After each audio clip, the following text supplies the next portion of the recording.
All right. Staying on the topic of artificial intelligence, let's next discuss how hyperscalers are transforming AI and shaping clean energy innovations while creating new market opportunities. So to answer this, I would love to invite Sean Kelly, CEO at Amperon,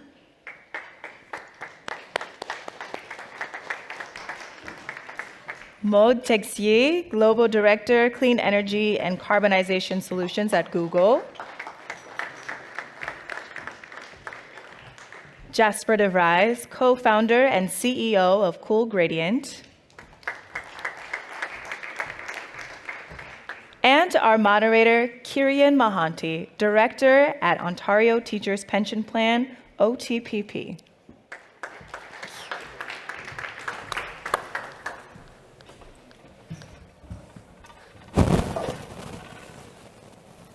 Okay, good afternoon, everybody. Thank you for coming to join our panel. As you can see, the question here is all about how hyperscalers are transforming and shaping the clean energy system here. And to give a little context, maybe I'll do a quick straw poll to check everyone is awake and listening to us. Who has used any form of LLM in the last 24 hours? Almost everybody. In the last week? Okay, almost everybody again. So clearly this is a transformational technology. I work for a $250 billion pension plan. We talk about AI every single day. It's been across every single thing that we see in our portfolio, from infrastructure assets, private equity, and venture growth. AI is clearly front of mind for us and front of mind for a lot of people across the economy. The energy infrastructure you need to make this system work is almost incomprehensible, I think. So to give a little context, a single NVIDIA H100 chip consumes about the same energy as a US household. So about the same energy as 2 or 3 European households. And we're deploying 3, 4, 5 million of these every single year on current projections, which means we're adding a small country's energy consumption just to power these LLMs that we're using just in the state they are today. And I think most people in the room would agree that we're probably only scratching the surface of what we're going to do with AI and the inference demands that's going to create. So a huge energy demand coming from AI. We're not going to be able to do anything about that. But the question that I want to put to our panel and try and solve here is that a good thing or a bad thing for the energy transition? And the idea that I have is that it's a good thing that you have businesses like Google with 350 billion revenue, north of 100 billion earnings, interested in energy, prioritizing energy, and looking at clean, green energy solutions.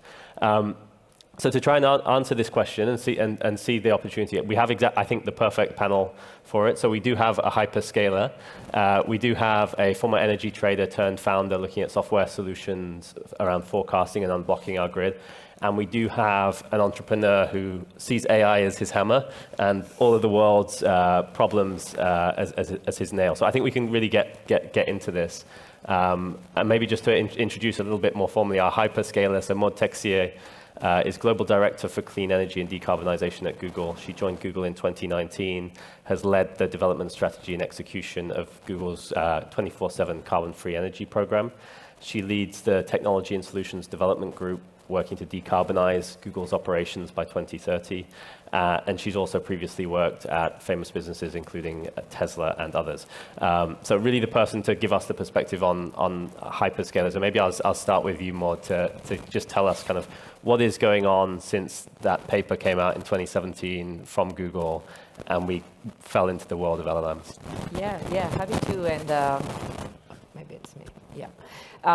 Just to give a little bit more color, I think, as you said, we see a stark increase of demand growth on both the customer side from an AI perspective, but also from a need to deploy your data center infrastructure. But this is not necessarily a new problem. I would say if you look historically at all the other segments of the ICT sector, like cloud and so on, we've seen a 20% year-over-year electricity consumption growth actually over the past decade or so. So this kind of like constant growth is not a new theme. I think for us it's more like the step change that we've seen in having to deploy much more in a short period of time. That has really been, I would say, foundational.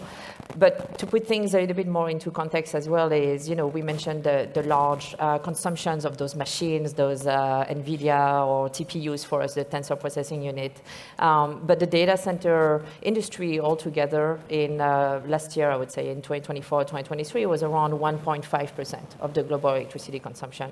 And the International Energy Agency is looking at actually what this demand is going to look like. And in 2026, they're expecting the demand to reach 1,000 terawatt hours of electricity consumptions. And if you project that demand further, we see a lot of electricity consumption demand across a lot of different segments, electrifications, EV chargings, industrials, and data centers.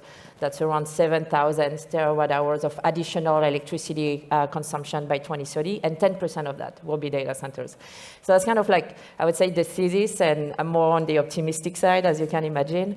But there's a lot of stress and constraints right now, but I already see those as opportunities to actually create this intersection between what used to be clean energy and sustainability with physically, how do we actually drive clean capacity to our grids? How do we get our grids to the next stage of digitalizations, optimization, and real time, which I think the panel before was just touching on.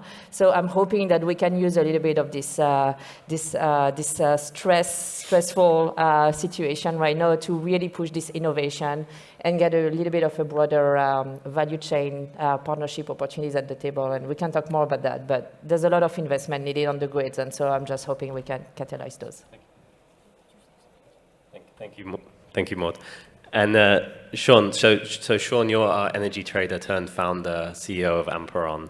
And so for the audience, Sean has for almost 20 years been at the forefront of the energy trading industry, working for Tenaska, Lehman, EDF, and E.ON, including the transition of 2 nuclear plants into the NY ISO market, leading the build-out of E.ON's North America trading desk, founding multiple companies, including Amperon, which raised its Series B in 2023. So Sean, Maud says she needs at least 1,000 terawatts. What does that do for our energy systems, and what challenges does that create? Yeah, I mean, we had flat demand for so long, and so really the utilities weren't properly prepared for what was coming. And so when you have that flat demand, you just get used to, like back then in like 2010 plus or minus, we were talking energy efficiency, right? We were talking LED lighting. We were saying the grid's actually going to pull demand off. So utilities could be handling it better, but they kind of got like handed the wrong deck of cards. And then you also look at what's going on with the hyperscalers, and this isn't about what administrations you have in. This isn't about if you and Microsoft and others decide that there's going to be a bunch of data centers, there's going to be a bunch of data centers. And so for the demand standpoint, it also makes the grid much more confusing because you've got these just large, again, as you were talking about the size of the NVIDIA chips, I mean, you've got a ton of demand, towns and countries that are sitting there that also need to be on good behavior, right? You need to have that flexibility across the board so that they don't just use all the power all the time during those high prices and those hard times to find it.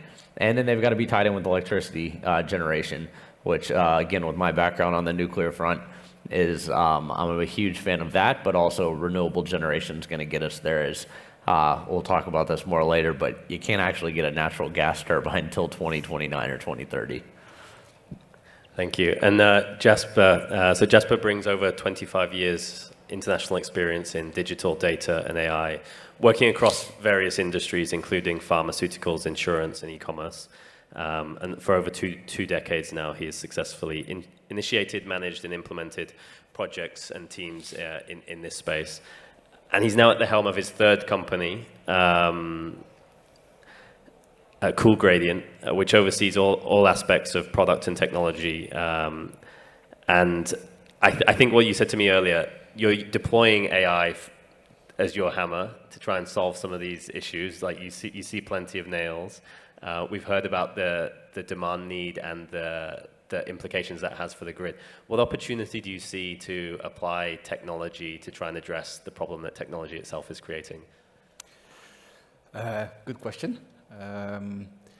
So what I think now, and the former panel also addressed it, I think, is that nobody has the answer, right? There's the whole domain now, the energy transition, so to say. It's a multi-headed beast that requires a lot of knowledge from a lot of domains.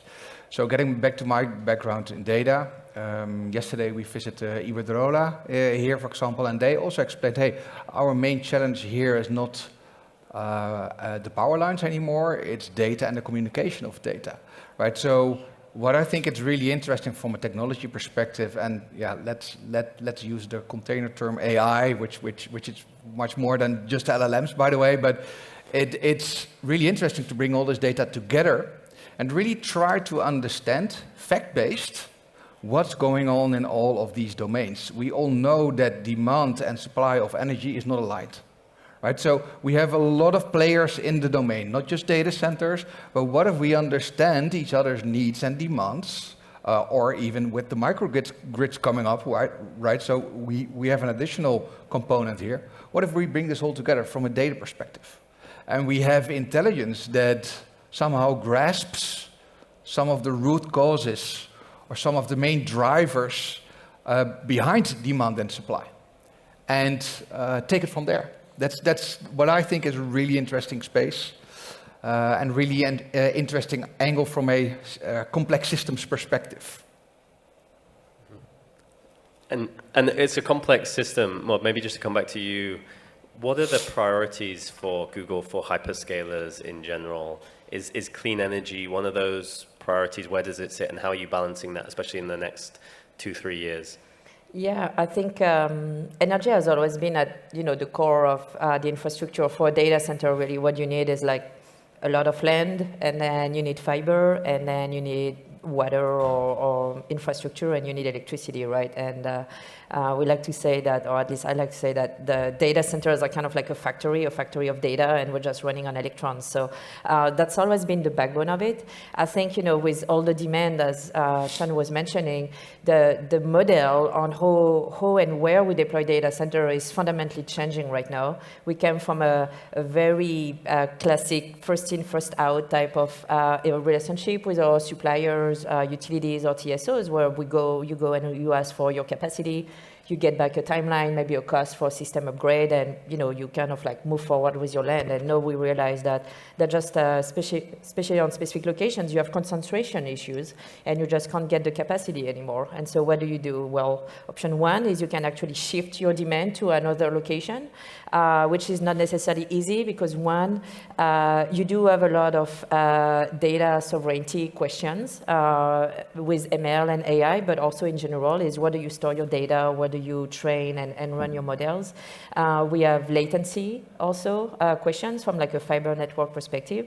And then there's just the fact that it takes you so long, right? We're talking about infrastructure. It takes several years to build the data centers. And so I think right now it's more this time to market. When you look at how do you build your infrastructure in 2028, 2029, we have more time to be proactive, to look for new regions, to engage with the local utilities, build portfolio of clean energy capacity, and be a little bit innovative from that perspective. I think this 2-3 year crunch is a little bit harder, and that's why you see also those pockets of concentration right now, where you see like PGM, for instance, and there's a lot of discussions in Ireland as another example, where people are just leveraging the portfolio that is already existing for them, and then you need to be innovative about the solution. And it's not just about clean energy at this point; it's just energy and capacity, and we can talk more about that. But I think flexibility and all those applications are one of the key levers for us. Yeah, and so how do we unlock that then? And Sean, you said there's a 5-year wait on gas, so it's not like we can just rely on fossil fuels in the interim. But given all of those challenges, like what are the key kind of bottlenecks in the immediate term, and how are they going to be addressed? Because I think that will probably set the scene for them what the medium long term looks like. Yeah, I mean, I knew the demand was getting more confusing. This is the thesis we started the company on in 2018, and that unfortunately still, even at large utilities, we were displacing Excel more times than Microsoft Excel than more times than I think would be comfortable for everyone here, knowing that's how they were keeping their lights on. And so that was the whole thesis, is that if we used AI and machine learning, that this would help us again. And it's still a really hard problem. We still don't have all the answers. I mean, I think from an AI standpoint, we're seeing that a lot in weather data. We buy 5 different weather vendors, and it's still wrong. And so, but you're continuing to get more and more and better and better. And so, what we offer is not only demand forecast, but then a few years ago, we realized that the story is not demand, it's net demand. And so, what are you able to pull off? And that's where you have like your wind and your solar forecast. So we have a 5-minute forecast going out for 15 days so that you can say, hey, this is when I can move my compute. I can plan ahead a little bit more from a latency standpoint. So that was really the thesis we built the company on. I did not know the thesis would be this correct. Sometimes better to be lucky than good. But at the end of the day, this is the problem that we're having. This is the problem we're going to continue to have, because you're not just seeing data centers. There's other large loads as well coming on that we just don't have enough juice for. And are we moving those loads mainly because the energy is otherwise unavailable, or is that in order to reduce emissions, or both? Both. So for us, we actually started with our first demand response program, or load flexibility program, in 2020.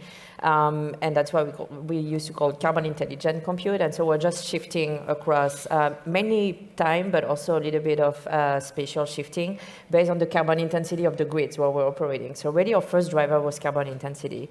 But then, similar to Sean, we actually realized there were many, many other use cases. And for instance, we really expanded this demand response application when the war in Ukraine started, and we had the first, winter in Europe with all the concerns around electricity and just resilience.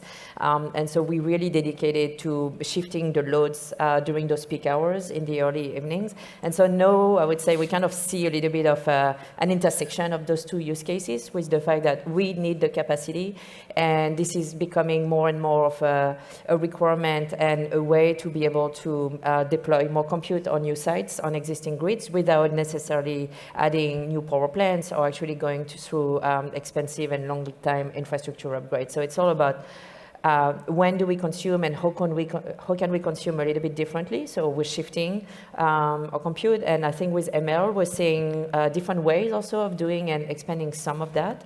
But also to Jasper's point, it's also around other capacities that you can do, and how do you rethink your data center campus, right? With on-site flexibility like energy storage, capacity generation. I think there's a real opportunity to be a little bit more integrated into grid planning and then grid optimization, and see how we can be more of a prosumer.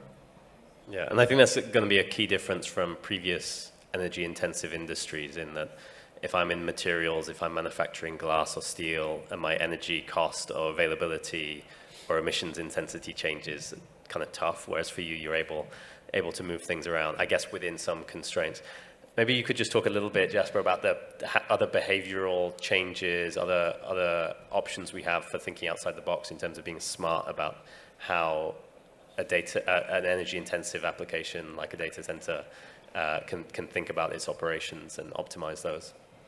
Yeah, so it's really interesting, and I don't, well, most of you have not been in a data center, and certainly not a hyperscaler, I think, but the complexity of these facilities is just insane. There's thousands and thousands of pieces of hardware that all somehow interact with each other. And what's really interesting is that there's a lot of potential to again understand better how they interact together.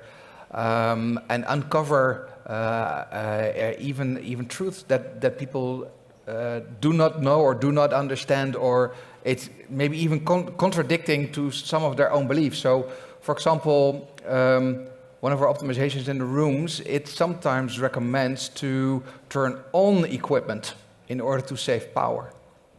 Right, and the reason being is that a lot of, for example, you have a lot of fans spinning up. And you get to a point that a fan starts consuming an exponential amount of energy, right? So just to be able to understand how your fans behave, right? And there's thousands of fans in a data center, already helps a lot. I mean, just an example here is that on average, these kinds of recommendations here per room save 85 megawatt hours per room per day. Potentially depending on, so I'm just talking about the portfolio here of our data centers, almost 50. Right? So the potential here is immense by just understanding a little bit more about that complex box and then also getting to the demand and need. If you combine that intelligence to turn a few buttons on and decrease the need or demand, so to say, it's really interesting then also again to hook up to your forecast, for example, your predictions and how they work together, right? So data centers, to my firm belief, and we're all positive thinkers then here, can be part of a solution when it gets to the energy transition. Why? Because data centers now also start to become power generators, right? So the whole microgrid concept, I think, for data centers, they will move forward for this, right? Because they need land and they need power, and they have the capital to become, right? You just used the word prosumers. But if a data center has the ability to do so, data center already also has the capacity to store power, for example, right? So why not store a little bit of that power when the energy grid mix is really green and release it when it's the other way around on the grid, for example? Or whenever there's there's a high demand on the grid, why not store a little bit when demand is a little bit lower in these data center facilities and release it again when the grid demand is really high? So that whole concept, again, from the complex systems thinking, I think it's really interesting, and I'd rather have us work together, all of us, because there's so much potential hidden in there. And Sean, multiple ways of solving the problem. Like demand can move, and we can kind of adjust where the peaks of demands are, the locations for that demand. Supply, as we move to renewables, is going to be volatile, but maybe less so with storage. Where do you see the system moving? Is this going to be the supply of energy will adapt through storage and other things to what our needs are, kind of as it always has done? Or do we now see a fundamental change where actually our usage of energy adapts more to what is available? That's a good question. I mean, you're definitely looking at this, and data centers, if run correctly, can essentially look like a big battery, right? I mean, it's a flexible load resource. If the load's not planning on, if they're using X amount and they're decide to give that all back, that's the same thing as turning on generation, right? And so that's where, again, you've got to have these advanced ways to go in from a demand response standpoint and say, hey, this is the time that you should be on good behavior. And so I think that, again, it definitely involves all of us working together because, I mean, the data that we have and the stuff that you're doing behind the scenes, Jasper, is like fits perfectly together. And then I guess you're the one who needs all this stuff. And so, I mean, I think that that's where it's just really interesting to have panels like this where all of us can get together and figure out the solution, because it's not an easy one. And you mentioned nuclear in your experience, that kind of potential for significant green baseload. Is that going to be, or how do we explain hyperscalers investing 16 billion in the case of Microsoft to extend nuclear lifetime? Like, presumably that reflects a view that the baseload energy available is insufficient. Yeah, I mean, in the United States, like, it's probably going to be around like a repower. They're not going to be able to go and like start from scratch anytime soon. And you've got the like small modular reactors, which I'm a huge fan of. We host an event in Houston during Sarah Week, actually with Google and a company called Kairos, and they're like have a 35 megawatt coming on, and you're like, that's great. You're going to need a lot of those though. And so, I mean, again, nuclear's the like kind of the original net zero, but we kind of pushed it in the corner for the last few decades. So we have the answer there, but I'm not sure if we can get out of the way.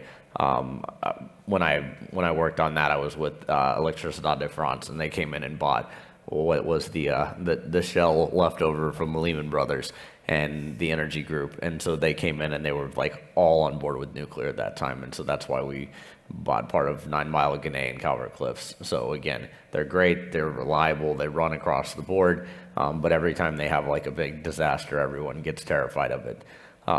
So that's, I guess we got to overcome that as well. But I'm personally a big proponent.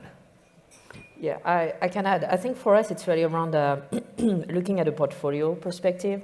And so, you know, we have this bucket of tools that we called clean, firm, dispatchable type of options, and so nuclear is one of them.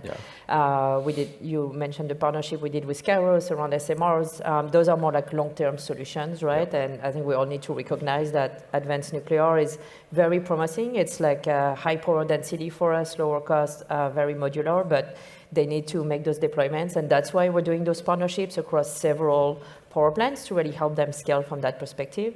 Other opportunities that actually, surface as much more interesting than even I thought before I joined Google, and I was coming more from the renewable energy and storage space, is geothermal. And we had done our first pilot with Fervo as well in 2020 or 2021, and we really see that popping up right now across different regions as a very nice resource, both firm, reliable, but also clean, and at a lower cost when you look at the capacity angle perspective.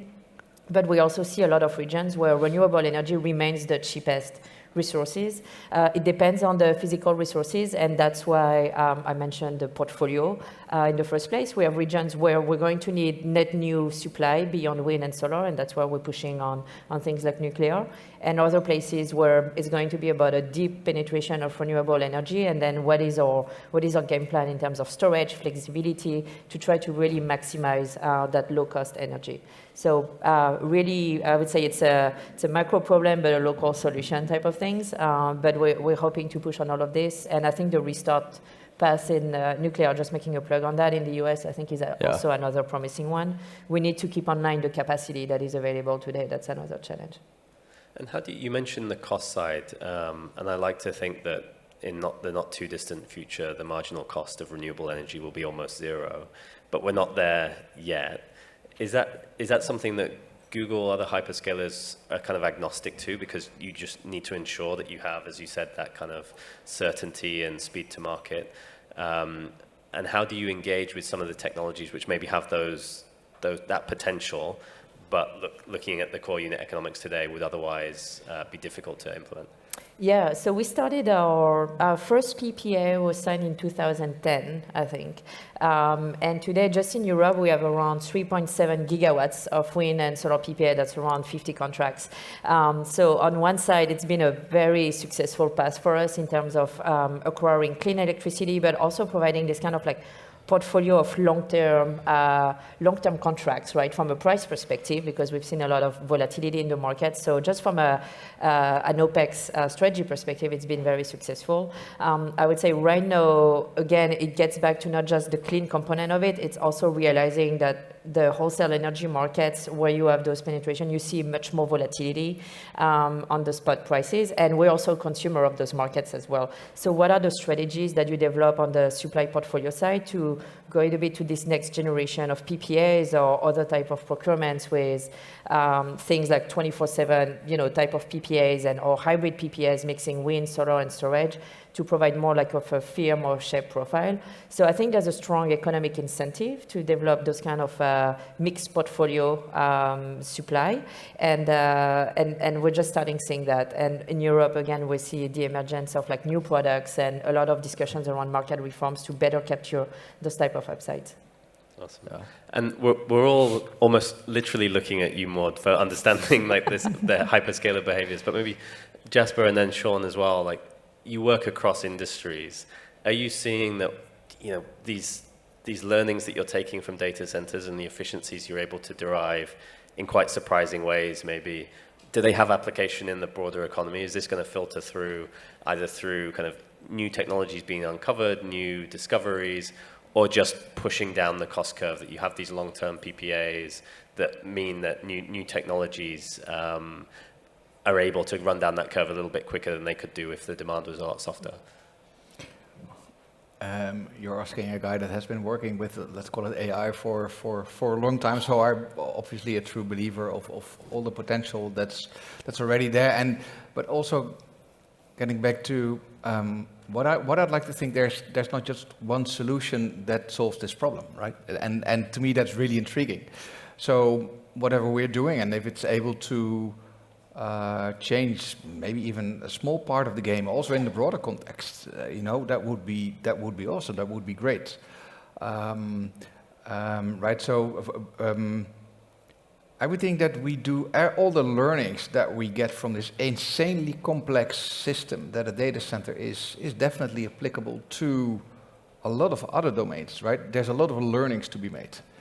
And our company has a few foundations or foundational beliefs, and one of them is partnerships, right? Just share, and you know, if it's with competitors or if it's with other industries, it's I think very valuable and very much needed to work on this problem called energy transition, or whatever you want to call it, right? So it's Yeah, I mean, from us, we've got a very diverse set of customers.